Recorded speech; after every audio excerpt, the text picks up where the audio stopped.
Sejam todos muito bem-vindos ao estudo do Evangelho segundo o Espiritismo da nossa querida Casa do Caminho. Hoje nós vamos estudar. E estudar sempre é bom, né? Porque se a gente estuda, a gente começa a ter consciência das coisas que nos acontecem e que nada é por acaso. Nós estamos hoje no capítulo 5, que eu tenho a impressão que é o maior capítulo do Evangelho, não tenho certeza não. Bem-aventurados os aflitos. E somos todos nós os aflitos desse planeta Terra. Uma hora ou outra, a coisa bate à nossa porta. Por quê? Basta que a gente lembre que a gente vive num mundo de expiações e provas. Na escala dos mundos, nós estamos no segundo degrau ainda. E esse segundo degrau significa o quê? Que somos espíritos muito rebeldes às leis de Deus. Nós não fazemos o que temos que fazer. E se nós não fazemos, a gente tem que passar pelas situações difíceis para que a gente possa ir aprendendo, porque a cada situação difícil pelas quais a gente passa, não é castigo de Deus, a gente aprende alguma coisa e não sai daquela situação com a mesma situação em que nós entramos, de maneira nenhuma. Então, começando, a gente já chega dizendo o seguinte: Deus é Pai, Criador de tudo e de todos, soberanamente bom e justo. Não castiga, ele ensina para nos ajudar a caminhar na questão evolutiva do espírito, a educar o nosso espírito. Todo pai não educa o seu filho quando recebe seu filho e a missão dele não é educar aquele filho no caminho do bem? Assim Deus faz conosco. Então, vamos partir daí para a gente poder entender por que somos os bem-aventurados, os aflitos, todos nós. Então, lá no começo do capítulo, que não é o nosso hoje, vem explicando a justiça. Quem puder ler isso tudo aqui, quem não está ainda muito ambientado com a doutrina, olha só, justiça das aflições. Por que eu passo por isso? Causas atuais das aflições. Por que eu estou passando por isso? Vai vasculhar lá para ver se você não procurou isso.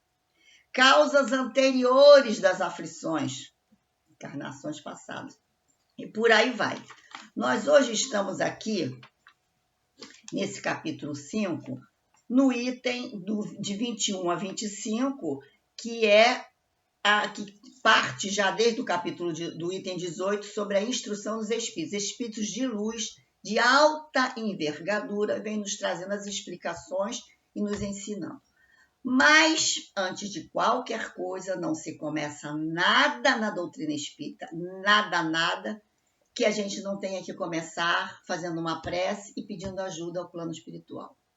Então, vamos nós à nossa prece e pedindo a nosso Senhor Jesus Cristo que nos oriente, que nos guie, que nos dê forças e coragem para passarmos pelas nossas aflições e que nós possamos, Senhor, através do estudo, termos uma boa tarde de estudos, um conhecimento, uma integração do plano espiritual e uma aceitação, que é o principal, resignação, que é o principal de todo esse nosso comprometimento que temos conosco mesmo. Então, Senhor Jesus, ajuda-nos nesse sentido, porque estamos aqui já, na Tua presença, te pedindo ajuda, te pedindo orientação, para que a gente não volte a errar, para que a gente passe daqui para frente, Senhor, a te seguir, a seguir os teus ensinamentos. Muito obrigado, Jesus. Obrigado à espiritualidade amiga da nossa Casa do Caminho, direcionada pelo Dr. Hermes, esse amigo do peito.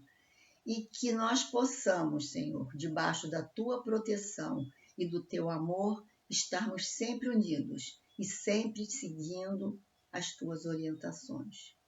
Que seja em teu nome, Jesus, que seja em nome de toda a espiritualidade amiga que nos envolve nesse momento, que seja em nome da nossa Mãe Maria e, acima de tudo, Senhor, que seja em nome de Deus, que é nosso Pai, que pedimos a devida permissão para iniciar o nosso estudo da tarde de hoje. Muito obrigado, Jesus. Que assim seja, graças a Deus. Bom, meus amigos e minhas amigas queridos, então nós estamos, como eu disse, no capítulo 5 e vamos do itens 21 a 25, que vem falando de um assunto que também é de muito sofrimento para a gente, ainda, por causa da incompreensão. Então, incompreensão que eu digo é falta da gente entender mesmo a questão da vida futura, né? A questão da vida futura. O título é Perda de Pessoas Amadas e Mortes Prematuras. Quem nos traz isso é Samson. Então, eu vou ler um pedacinho para a gente poder tentar entender um pouquinho isso, que é muito importante para a gente. Quando a morte vem até nossa família, levando sem critério algum os jovens antes dos velhos, muitas vezes dizeis: Deus não é justo, porquanto sacrifica o que é forte e cheio de vida para conservar aqueles que viveram muitos anos plenos de decepções.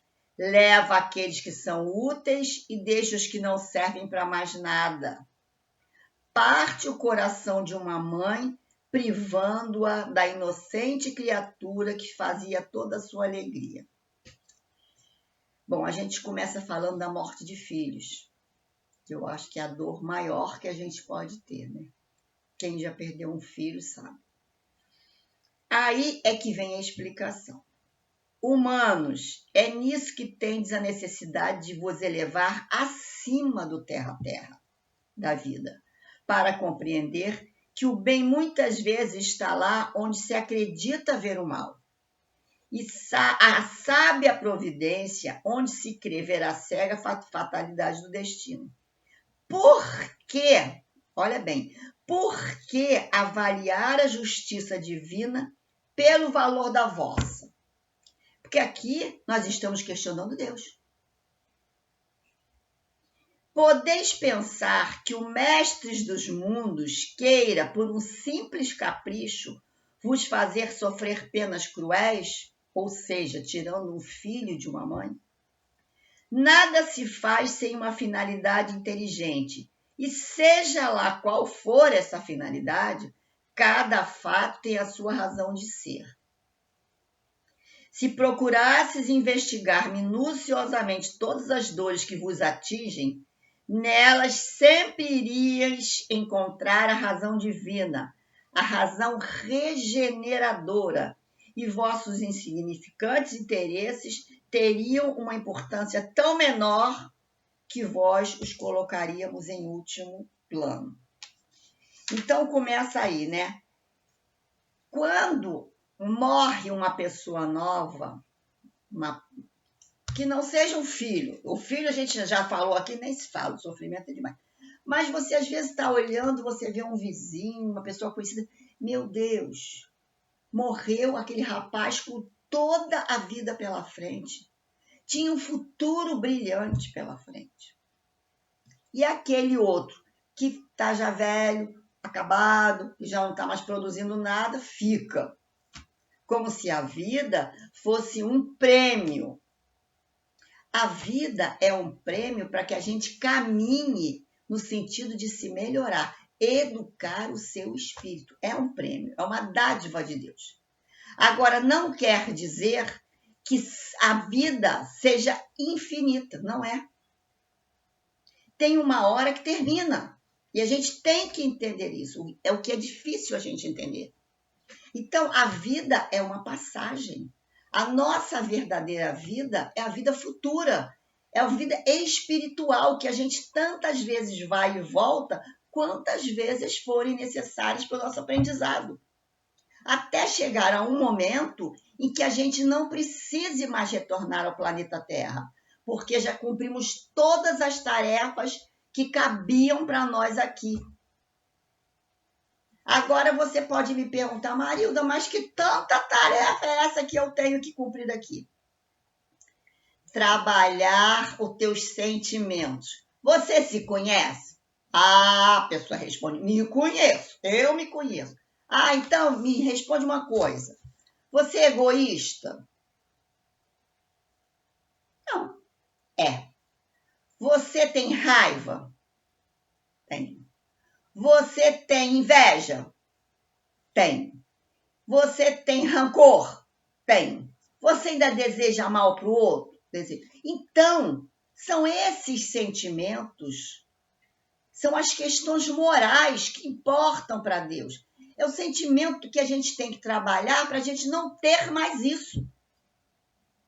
Porque se somos irmãos em Deus, que seja negro, seja branco, seja índio, seja pobre, seja rico, seja lá o que for, se somos irmãos em Deus, nós somos iguais.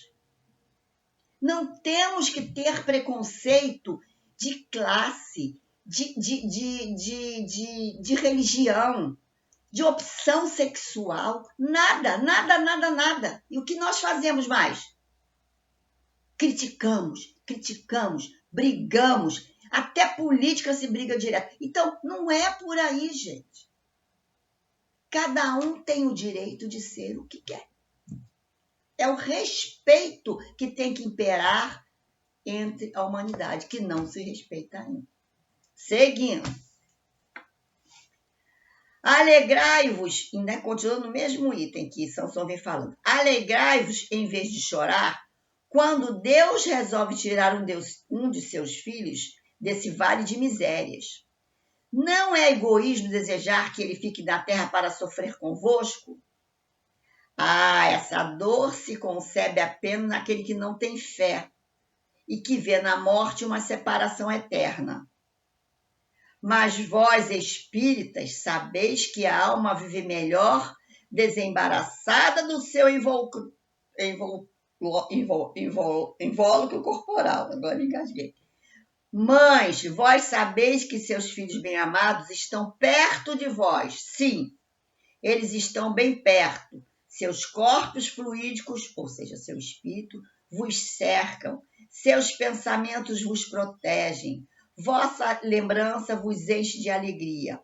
Mas também as vossas dores, sem razão, os afligem, porque eles denotam falta de fé. E por quê? De uma revolta contra a vontade de Deus. Então, meus amigos, é assim. É fácil a gente falar isso quando perde um filho. A gente sabe que não é. A gente sabe que a gente procura todos os meios de ter um consolo. Mas por quê?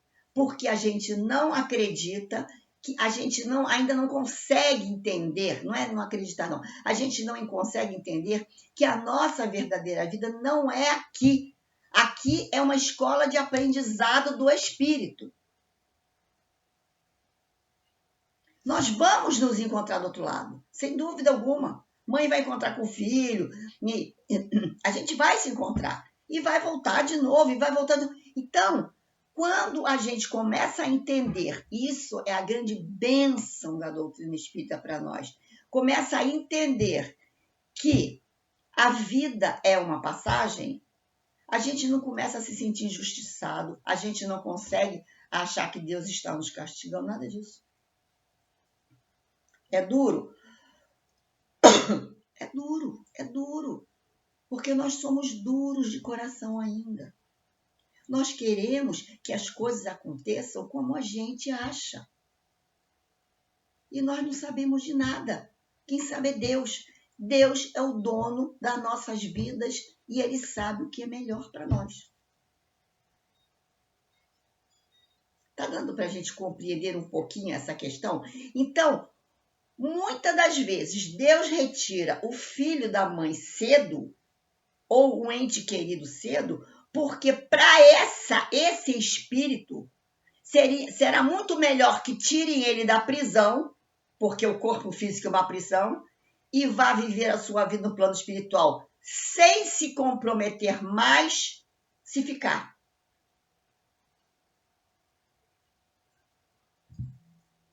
Quantas vezes as mães recebem mensagem dos filhos dizendo que partiram: mãe, se eu tivesse ficado, eu teria me comprometido muito mais com a lei de Deus e seria muito pior para mim. Deus foi amoroso comigo.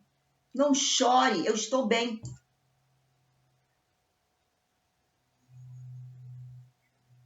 Eu, quando perdi o meu pai, eu não era espírita, eu era católica, sempre muito, muito fervorosa de Jesus. Então, tem muitos anos isso. Meu filho caçula tinha 15 anos. E eu fui a primeira pessoa de perto que eu perdi. E eu era muito ligada ao meu pai. Meu pai morreu de repente. Ele já vinha com problemas de saúde, mas nada que eu imaginasse que meu pai fosse embora naquele dia. Eu chorei 15 dias seguidos, dia e noite. Até que um dia eu consegui dormir e sonhei com meu pai. E ele dizendo, mas foi um sonho tão nítido, que ele falou assim: filha, olha para mim. Aí eu olhei para ele e falei assim, porque meu pai morreu, estava muito magrinho. Olha para mim, eu estou bem. Não chore, não chore, eu estou bem. Não quero ver sair mais uma lágrima do teu olho. Você está escutando? Aí eu, tô, pai. Não chore mais, eu estou bem. Aí, tá bem. Aí eu acordei e não chorei mais. Toda vez que a lágrima brotava, eu batia a cabeça e falei assim, não é para chorar. E eu não era nem espírita. Então, a gente vê que o espírito sofre quando vê as pessoas que ficam sofrendo. Sofre, ele é ruim. Vamos seguindo? Agora vamos para outro, senão não vai dar tempo. Agora vem Fenelon trazendo. Se fosse um homem de bem, teria morrido. Costumamos muito dizer isso. Um homem mau escapa da morte. E a gente fala assim, se fosse um homem de bem, um homem que fizesse o bem, teria morrido. Olha só. Ao falar de um homem mau que escapa de um perigo, frequentemente dizeis: se fosse um homem de bem, teria morrido. Pois bem, dizendo isso, estás com a verdade, porquanto efetivamente, muitas vezes acontece que Deus concede a um espírito ainda jovem no caminho do progresso uma prova mais longa da que um bom, que receberá o benefício de uma prova tão curta quanto possível, como recompensa pelo seu mérito. Pois assim, quando dizeis, se fosse um homem de bem, teria morrido, não tenhas dúvida de que cometeis uma blasfêmia. Se morre um homem de bem, ao lado da sua casa mora um homem mau, a gente se apressa a dizer, né? Seria melhor que aquele mau tivesse morrido. Estás completamente errado, porque aquele que parte acabou a sua tarefa. Ele era um homem de bem, acabou a tarefa. O que ele vai ficar fazendo aqui para sofrer, preso na gaiola, como diz o outro? Preso na prisão aqui, que o corpo é uma prisão. Porque a vez de querer que o mal não tivesse tempo de terminá-la e que o bom continuasse preso à gleba terrestre.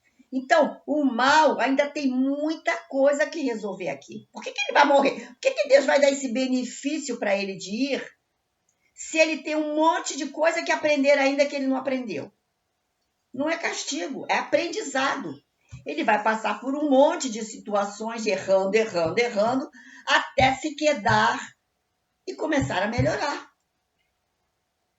Então, tem N coisas que a gente vê na vida da gente que a gente não pode questionar nada que vem de Deus, porque tudo tem um objetivo, né? Vamos continuando aqui, ó. Que direis, aí ele vem trazendo um exemplo, né, Fenelon? Que direis de um prisioneiro que tivesse cumprido toda a sua sentença e que o mantivesse na prisão, enquanto que daria liberdade àquele que não tem direito a ela? É um exemplo excelente. O prisioneiro está lá, cumpriu tudo que ele tinha que cumprir. É um homem bom, que passou pela fase, fez tudo direitinho e foi levado. E o mal, que não fez nada direito ainda, dão a liberdade. O que a gente ia dizer? Meu Deus, o que é isso? Está tudo errado. Por que aquele homem bom está preso ainda? Não é? Então, são essas coisas que ele vem trazendo exemplos clássicos. Então, a gente tem que avaliar os nossos conceitos a respeito da morte. Começando daí.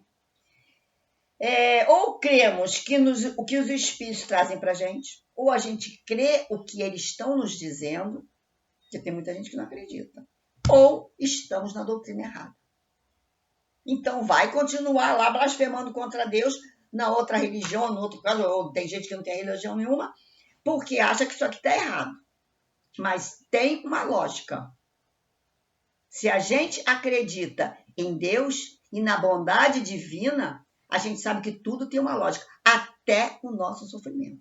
Principalmente o nosso sofrimento. Temos que aprender alguma coisa. Esses dias eu estava vendo um programa de televisão em que uma moça, uma jornalista, uma moça da imprensa, ela teve câncer de mama e ela disse que entrou no momento que ela recebeu a notícia, ela entrou num... Parece que se abriu um buraco no chão. Ela tem uma filhinha de 6 anos e ela começou a imaginar coisa. Tudo bem. Aí passou o tempo, ela foi falando para a filha que a mamãe ia ficar cansada, o cabelinho ia cair, ela raspou a cabeça, deixou a filhinha de 6 anos pintar as pontinhas do cabelo que ela queria. Ela foi tentando fazer da vida dela o melhor possível.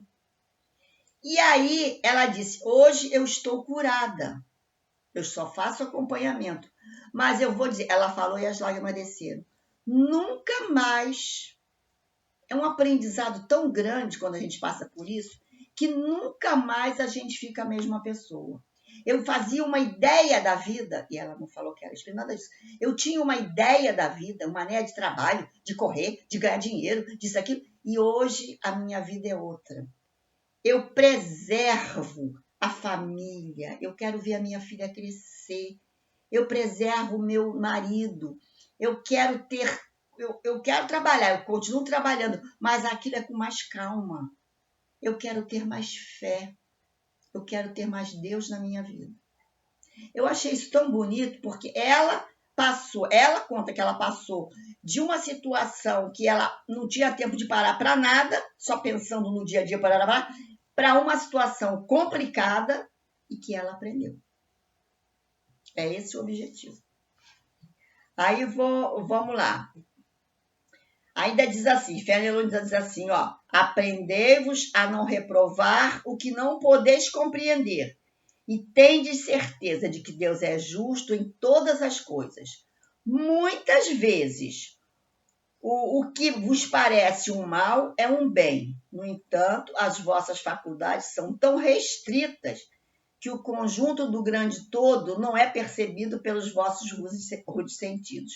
Nós não temos condições de entender as propostas de Deus ainda, né? Esforçai-vos para sair pelo pensamento do vosso limitado mundo, e à medida que vos elevardes, a importância da vida material diminuirá para vós, porque ela vos parecerá como um incidente de duração indefinida da vossa existência espiritual, a única existência verdadeira. Fenelon acaba assim.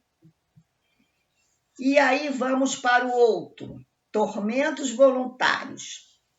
Será que a gente procura tormento para nossas vidas? Vamos ver. Fenelon também. O homem está sempre em busca da felicidade, que constantemente lhe foge, porque a felicidade verdadeira não existe sobre a terra. Por que, meus amigos, que a felicidade verdadeira, nós não conseguimos ser felizes totalmente? Temos momentos felizes, porque estamos num mundo de espíritos rebeldes à lei de Deus. Nós somos complicados. Nós não fazemos todo o bem que teríamos que fazer. Nós ainda não educamos o nosso espírito imortal moralmente. Certo?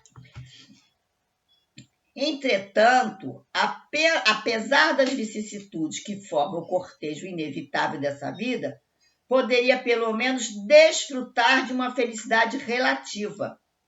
Nós poderíamos, naqueles bons momentos, desfrutar de uma felicidade relativa. mas ele a procura nas coisas perecíveis e sujeitas às mesmas vicissitudes, isto é, nos prazeres materiais, em vez de buscá-la nos prazeres da alma, que são uma amostra dos eternos prazeres celestes, em vez de procurar a paz do coração, única felicidade real nesse mundo. Ele deseja ardentemente tudo o que pode agitá-lo e perturbá-lo. E coisa interessante, hein? O homem parece criar para si propositadamente tormentos que só a ele cabe evitar. Aí eu pergunto assim para vocês, que tormentos são esses que nos momentos de calmaria das nossas vidas a gente não procura ter a paz, a tranquilidade, agradecer a Deus, as boas coisas que a gente está tendo, a gente sai em busca de emoções fortes, como diz o outro. A gente sai em busca de coisas que vão nos trazer problemas, tormentos a seguir. Bem simples. Eu tô com uma situação boazinha aqui, ganhei um dinheiro extra, aí eu vou torrar logo esse dinheiro todo. Vou comer tudo que eu tenho direito que faz mal, eu vou viajar para lá, eu vou viajar para cá, faço o que quero materialmente. E não penso que isto pode, mais tarde, me trazer alguma complicação.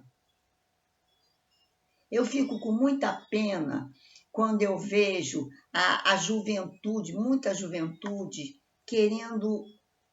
A juventude parece que está com uma ânsia de viver uma coisa que eu não sei o que é, uma pressa. Então, eles se embrenham por noitadas, com bebidas, com drogas, com cigarro, com tudo que faz mal para a saúde. Parece que o mundo vai acabar amanhã e a vida é só material. Eu só quero isso. Eu quero aproveitar. E aí, daqui a pouco, chega a realidade. E aí a realidade a gente não gosta. Mas é a cobrança. É a tal da história. Você pode semear o que você quiser. Você pode fazer tudo. Ninguém te pede fazer nada. Agora você vai colher tudo aquilo que você plantou. Tudo.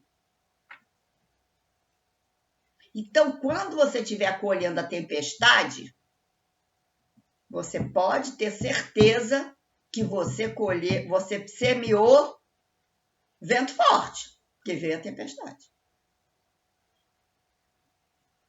Vamos pensar nisso.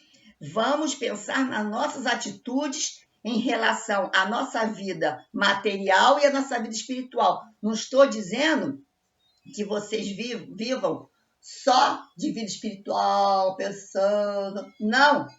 A vida material, nós somos necessários um para o outro, no nosso trabalho, na nossa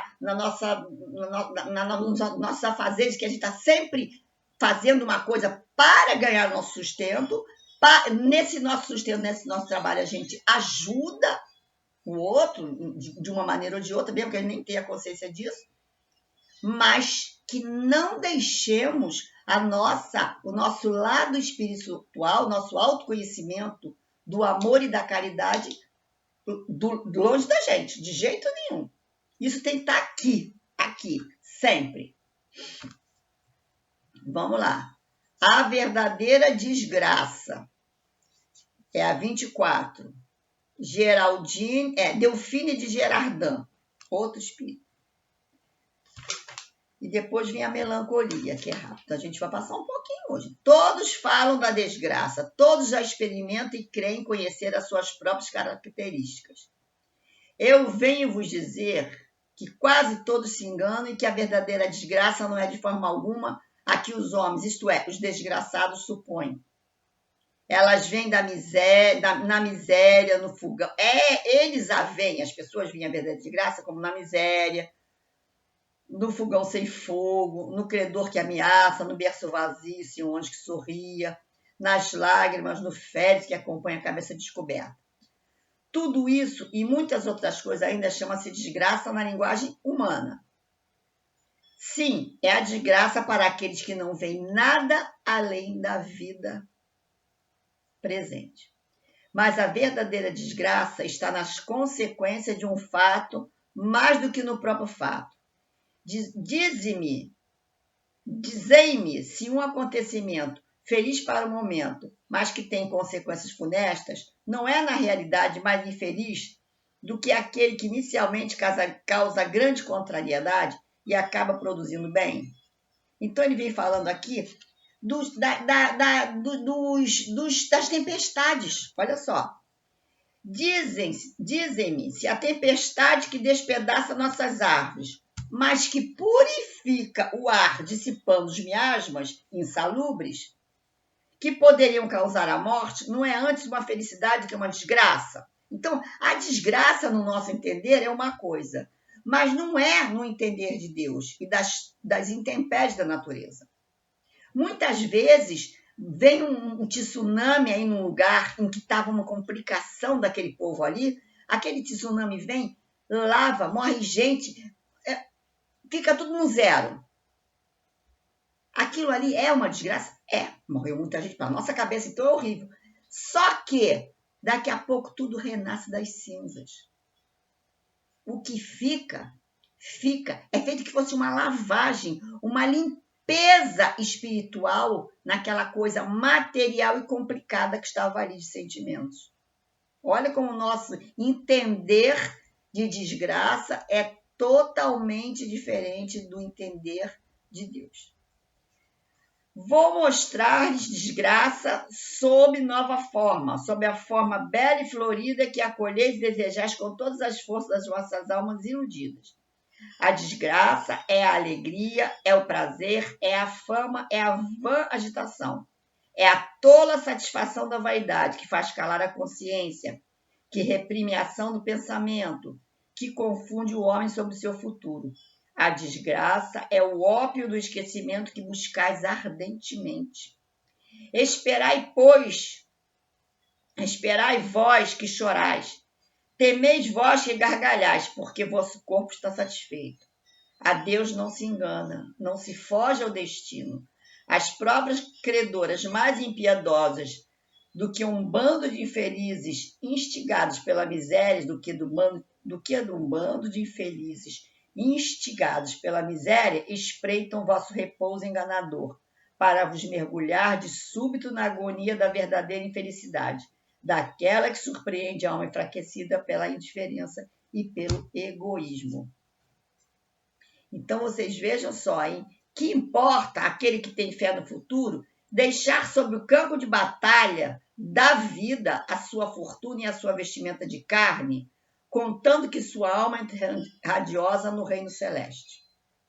Porque a pessoa pode ter sua fortuna, pode ter o que for, ele está comparando aqui um campo de batalha, porque na hora ele vai embora e vai deixar tudo aqui. Mas se ele tiver com a sua alma grandiosa, educada no bem e no amor, que importa o que ficou para trás? O que importa é o que ele vai encontrar lá, que vai ser a felicidade. E o últimozinho aqui, rapidinho, é a melancolia. Quem de nós já não sentiu melancolia? O que é melancolia? Uma coisa que você não sabe o que é, uma tristeza, uma coisa estranha. Então, Françoise de Geneve fala assim, ó, melancolia. Sabeis por que uma tristeza indefinida às vezes se apossa de vossos corações e vos faz achar a vida tão amarga? Muitas vezes ficamos assim. Uma coisa, não sei, hoje eu estou triste, eu não sei o que é.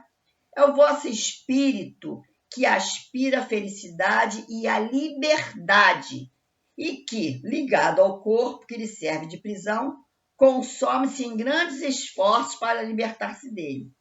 Porém, vendo que são inúteis, cai em desânimo. Acreditai em mim, resisti com energia a essas impressões que vos enfraquecem a vontade. Eu vejo isso muito como a depressão. Essas aspirações por uma vida melhor são inatas do espírito e de todos os homens, mas não as procureis nesse mundo. E agora que Deus vos envia seus espíritos para vos instruir sobre a felicidade que vos reserva, esperai pacientemente o anjo da libertação, que deve vos ajudar a romper os laços que mantêm o vosso espírito cativo. Então, essa tristeza que às vezes, essa depressão que leva muitas pessoas às vezes ao suicídio, não é por aí. É muito triste a pessoa que nem só cabe a Deus decidir isso. Então, isso é o espírito que não quer mais ficar ali, naquele corpo, naquela prisão, não acha mais graça naquilo. Mas hoje em dia temos esses abençoados espíritos que nos ensinam isso, que nos consolam, que nos sustentam para que a gente passe por esses momentos, logicamente com os médicos, com os remédios, procurando ajuda, para poder esperar o momento certo de ir embora. A gente não tem que ir embora antes da hora. A gente está aqui para passar pela encarnação, para servir ao outro com amor, com caridade, com perdão das ofensas e aprender tudinho o que o Mestre Jesus nos ensinou. Então, meus amigos, melancolia todo mundo de vez em quando tem. Depressão, não. A depressão é a melancolia que vai chegando num lugar muito grande. Então, vamos sempre, meus amigos, estudar o Evangelho de Jesus Cristo, o Evangelho segundo o Espiritismo. Esse livro aqui é o abençoado livro que nos sustenta, nos ampara e nos dá forças para continuar. Então, estamos aqui terminando o nosso estudo, agradecendo profundamente a Deus por tudo, por todas as dificuldades que já passamos, por todas as dificuldades que estamos passando, por todas as dificuldades que provavelmente ainda passaremos, mas tendo a certeza absoluta que não estamos sozinhos. Nós temos os amigos espirituais, nós temos Jesus e a nossa Mãe Maria conosco, nós temos Deus, que é nosso Pai, nos ajudando. Vamos embora, segura a nossa mão. E temos esses amigos encarnados, que são vocês, que a gente pede socorro, estão sempre orando por nós. E nós por todos os que precisam também. Então, essa rede de amor que fazemos, através da prece, através da internet, através lá das nossas casas que já estão abrindo, isso é muito importante. Então, meus amigos, que o Senhor Jesus nos abençoe, que os amigos espirituais da nossa casa, de todas as casas, que os nossos guias e protetores fiquem sempre conosco, porque nós temos medo. Nós somos medrosos. A gente se sente muito valente, muito corajoso, mas na hora da dificuldade, o medo chega para todo mundo. E é nessa hora que a gente tem eles do nosso lado, segurando a nossa mão. Vamos orar, vamos rezar e vamos pedir com fé, porque vamos com fé que a gente consegue. Um beijo grande, gente, no coração de vocês. Foi muito bom estar estudando com vocês aqui hoje. E daqui a pouco a gente está aí de novo, porque essa é a nossa proposta. Esse é o nosso compromisso com Jesus, com os bons espíritos, com o Dr. Erma e com a nossa Casa do Caminho. Vamos orar por todos da nossa Casa do Caminho. Vamos orar pela direção espiritual da Casa do Caminho. Vamos orar pela direção material da Casa do Caminho, para que todos nós possamos, muito breve, estar juntos. Um grande beijo no coração de vocês. Fiquem com Deus.